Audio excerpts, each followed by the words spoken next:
WhatsApp guys, कैसे हो आप सब? आई होप आप लोग अच्छे होंगे।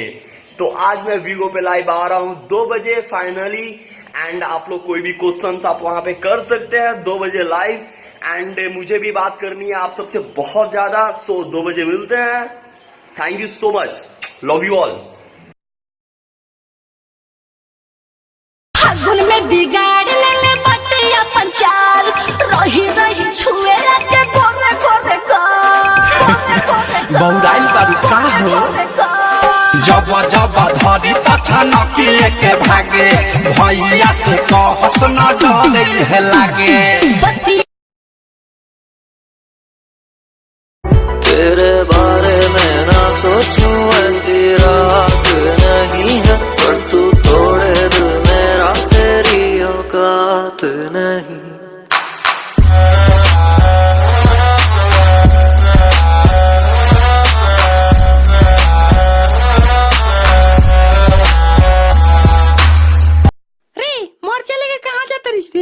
चाची मांगो तरी चल हम चल तनी ते मत जो ना, चल ना हम चल तनी, हम को तनी नु कि ते मत जो।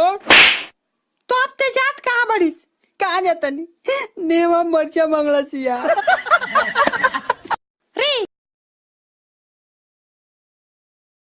वहिले बाटे जवनिया पवित्र, केहू नाही खेदले बा हमरो दलित।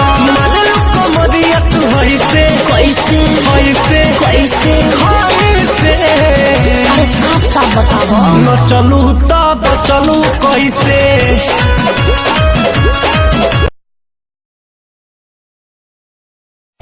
इंडिया जेब में लेकर घूमने की चीज नहीं है, वो यहां होता है। कोई इंडिया में रहने से इंडियन नहीं बनता।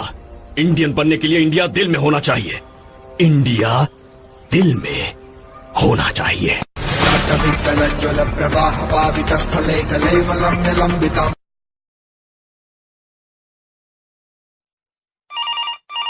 हेलो, हाँ बोलो, क्या बात है?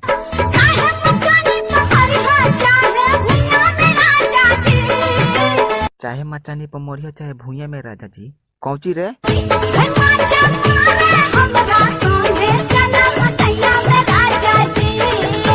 चुप साली, मकई सब कटा गइल बा। जितनी भी लड़कियां जो भीगो पर है उन्हें यही कहना है, छोटे कपड़ा पहन के रे छौरी से कसी फिगर दिखाई दिया रे, देखी के तोहरा उभरल जवानी सब लइकन में मारे करवाई दिया रे, ऑर्केस्ट्रा में गोली चलवाई दिया रे, सब